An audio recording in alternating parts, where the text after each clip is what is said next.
El presidente de ADIMARC, Roberto Méndez, acerca de los resultados de esta encuesta y del cierre en general del gobierno del presidente Piñera. Roberto, gracias por acompañarnos hoy en Resumen Ejecutivo. Hola. ¿Cómo se explica, en primer lugar, que un gobierno que había tenido muchos problemas en la aprobación, había tenido muchos problemas en las encuestas, como la ADIMARC, cierre en alza y cierre en este último mes con un 50% de aprobación? Bueno, yo creo que hay factores circunstanciales, como el fin del gobierno. Da la impresión de que hay una pauta que se ha repetido ya en 3 gobiernos consecutivos, Lagos, Bachelet y ahora Piñera, de que al final tiende a subir. Pero también hay temas de fondo, creo yo, de gestión, y en el caso del gobierno de Piñera, para mí, a mi modo de ver claramente, fue el tema económico, el tema del empleo específicamente, porque dentro de las áreas de evaluación es el área que ha ido subiendo y terminó incluso como el área mejor evaluada, incluso mejor evaluada que las relaciones internacionales, que después de la Haya se cayó un poquito. Bueno, terminó siendo el empleo el área mejor evaluada. Pero también es cierto que no fue una alza brusca, no fue una alza el último mes. El mes pasado tenía 49, este mes subió a 50, incluso no es significativamente diferente. Fue una alza que se produjo en 6 meses, de septiembre del año pasado hasta ahora, de tal manera que hubo factores más de fondo que temas muy coyunturales que explican esta alza, que es, hay que decirlo, un buen resultado. Un buen resultado en el conjunto del gobierno. El presidente, un periodo muy corto, estuvo sobre 50% en el primer año de gobierno, después estuvo en los 30, incluso debajo de 30% en un momento determinado en el clímax de los estudiantes, y sube a este 50% que no lo había visto desde el año 2010. Incluso en términos internacionales, fíjate que, por decir algo, Obama tiene 41 hoy día por ciento. Ollanta Humala en el Perú tiene menos de 20, ¿entienden? Sí, pero ninguno está terminando su mandato. Quisiera preguntarle hay que compararlo con algo. Sí, pero no sé qué es lo que hay que tomar. Hay que tomar la última cifra, hay que tomar un promedio sobre el cual también podemos discutir además, pero ¿qué es lo que hay que tomar realmente como porque si diéramos por válido el 40% de promedio, Bachelet tuvo un 53 y 40% de promedio, ¿es un buen resultado? Bueno, uno puede ver el vaso medio lleno y medio vacío. No es un resultado excelente, no es para tirar cohetes, como dirían los españoles, pero es un resultado razonable estar sobre el 40%. Y tú tienes razón, que no puede ser el único indicador el promedio. El promedio tiene muchos temas de los puntos más altos, las crisis que hayan habido en él. Probablemente, desde un punto de vista, histórico, sea más importante cómo termina un gobierno que el promedio. En el caso de la presidenta Bachelet fue así. Es cierto lo que decía Osvaldo Andrade hace un minuto, que ella terminó con 84%, según la encuesta de ADIMARC del febrero, o sea, la equivalente a esta del final de su gobierno, ella marcó 84%, una cosa absolutamente inédita. Y la imagen que quedó hasta el día de hoy es del 84, no del 53 que tuvo de promedio.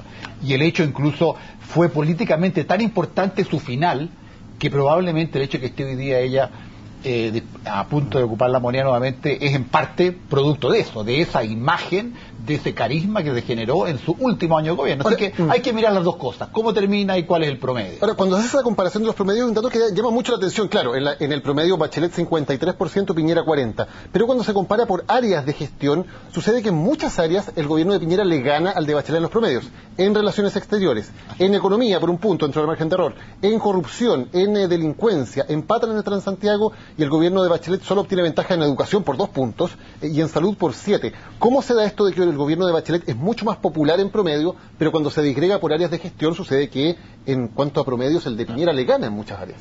Tú tienes toda razón, ese es un análisis muy interesante y que en cierta manera muestra las diferencias en liderazgo, en el tipo de liderazgo que tienen uno y el otro, o que tuvo la presidenta Bachelet. No sé si en este segundo gobierno irá a tener el mismo tipo de liderazgo y otro. Si uno mira la evaluación de la presidenta Bachelet y la evaluación de su gobierno, uno ve que la presidenta tiene una evaluación alta y el gobierno una evaluación bastante más baja. Y algunos temas, como tú mencionas, educación, delincuencia, fueron sumamente mal evaluados. Transantiago fue uno de los grandes conflictos que ella tuvo. En cambio, en el caso del presidente Piñera, el presidente y el gobierno son prácticamente idénticos, es lo mismo. ¿No le entrega un diferencial el presidente a su gestión por una cuestión de imagen personal, de carisma? Da la impresión de que no, de que van, una cosa se pega con la otra. O sea que lo que está evaluando la gente acá está evaluando los hechos, las áreas y no a la persona. En cierta manera, la personalidad de Piñera es una persona que la gente reconoce eficiencia, le reconoce energía, le reconoce capacidad de solucionar crisis, pero no lo quiere. Al final del día no lo quiere. A ver, la persona del presidente, su personalidad, para este cargo, porque estamos hablando para presidente de la República, ¿suma o resta en términos de popularidad a su gobierno? Bueno, yo creo que el liderazgo en la capacidad de realización es indispensable. Un presidente inepto nunca va a ser popular en ninguna parte del mundo, por simpático que sea. La resta, como la gente lo ve, ¿suma o resta popularidad el presidente Sebastián Piñera a su propia gestión? Yo creo que si él hubiera tenido estos caracteres blandos, este atractivo personal, habría sido mucho más popular. Con la obra que hizo, creo yo, debiera haber sido mucho más popular que al revés. Toda esta dureza, esta lejanía con las personas, finalmente yo creo que le afectó, y en momentos de crisis, como fue el año 2010 y 2011, lo afectó mucho. Ahora, estamos hablando de los promedios. Dos preguntas metodológicas al respecto. Primero, ¿se puede sacar un promedio cuando la encuesta de Marca estuvo suspendida por algunos meses? Y segundo, ¿se puede hacer cuando hubo dos universos distintos que se midieron entre antes de las municipales y luego con el cambio después de las municipales? Exacto. Hubo un periodo que fueron 3 meses en el cual estuvo suspendida la encuesta, y claro, eso le quita, en vez de tener 48 observaciones, hay 45 observaciones. Pero en fin, están las curvas, no fue un periodo tan extraordinariamente distinto, y la metodología, el cambio metodológico que se hizo en ese momento fue para mejorar la representatividad de la muestra, pero sigue siendo comparable, absolutamente comparable la serie. Digamos, eso fue lo que nos preocupamos, de que fuera comparable. Aunque sean muestras distintas. Es que no son muestras distintas, es una forma de llegar al universo que es distinta. Antes de ese cambio se hacía solamente a teléfonos fijos, después se hizo teléfonos estadísticamente fijos puede más ser comparable. Celulares. Son comparables, nos preocupamos, hicimos una medición paralela justamente para que eso pudiera hacerse, porque lo que vale en este estudio, Mónica, es justamente esta serie de datos que nos va a permitir comparar Bachelet con Bachelet, Bachelet con Piñera. Entonces, bueno, para nosotros era fundamental que fuera muy comparable, y es lo más comparable posible.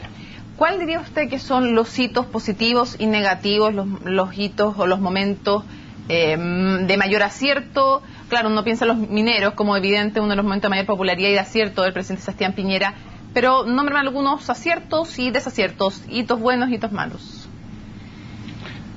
Bueno, si uno tuviera que identificar así, son bastante obvios los dos. Los dos grandes momentos de Piñera, extremos, son los mineros, sin lugar a duda, una 63%, obviamente una cosa inusitada, y el momento más bajo, pero muy claramente también, fue el momento de la explosión de los estudiantes en el año 2011, la ciudadanía fuera de control, ¿no es cierto?, un clima de violencia, los colegios, las universidades parados. Ese fue su momento más duro, más difícil, que significó su cambio de gabinete, su crisis de gabinete, cambio de ministro del Interior, fue claramente su momento más duro.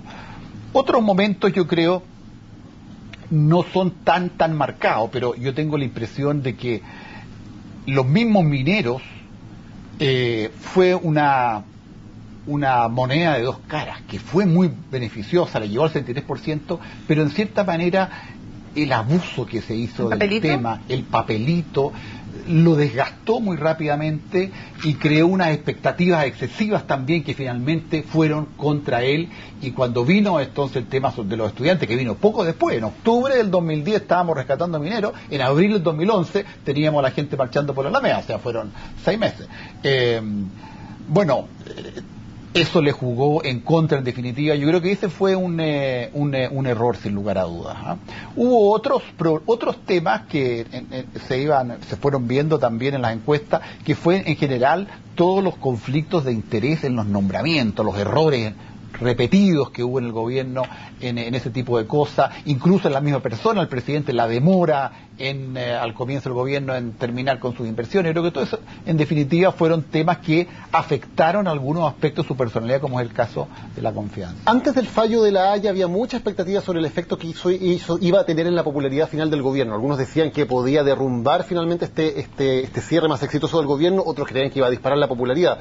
Al final, ¿cuál fue el efecto real que tuvo lo que ocurrió en La Haya en la popularidad del gobierno del presidente Piñera? Yo creo que La Haya fue un costo. Yo creo que tuvo un efecto negativo sobre la popularidad del presidente. Eso, nosotros hicimos mediciones antes de La Haya, en el mes de enero, y después, y veíamos que antes del fallo el 63% aprobaba la gestión del gobierno, y después había bajado al 52 o 54%, o sea, hubo 9 puntos de diferencia, lo cual demuestra que La Haya produjo un cierto desencanto. No fue una cosa extrema, la mayor parte de la gente en la misma encuesta dice que fue un fallo neutro, pero también un grupo importante, 30%, piensa que el fallo favoreció a los peruanos. Sin La Haya probablemente hubiera subido un par de puntos más del gobierno. Yo estoy convencido, o si La Haya hubiera sido leído como un éxito, yo creo que podría haber subido un par de puntos más. O sea, yo tengo la impresión de que La Haya bajó, y bajó el ministro Moreno, y bajó las relaciones internacionales, que pasó a ser la segunda área mejor evaluada, y no la primera como había sido históricamente. Roberto, pensando en el 2017, y considerando además este 50% de aprobación según la encuesta de IMAR con el que termina el presidente Sebastián Piñera, ¿cuál es la mejor estrategia si él quiere efectivamente ser candidato? Comparando con lo que hizo Michelle Bachelet, la del silencio en un caso, él, con una aprobación de 50%, ¿qué debiera hacer? Bueno, yo no soy quien para aconsejarlo, digamos, pero yo creo que una campaña de 4 años es insostenible para nadie. Ya vimos la experiencia de Joaquín Lavín, la primera vez que perdió y estuvo 4 años de candidato, entre comillas, como alcalde en otros cargos, fue una cosa desastrosa. Yo creo que si él tuviera esa intención, cosa que a mí no me consta, y si me pidiera consejo a mí, mi consejo diría 4 años de silencio. 4 años, lo que hizo Bachelet, lo que en la Naciones Unidas, en sus labores personales, ¿no es cierto? Pero yo creo que pasarse 4 años como líder de la oposición y como candidato, yo creo que es destructivo de cualquier persona. Creo que no funcionaría. Roberto Méndez, gracias por habernos acompañado hoy en CNN Chile.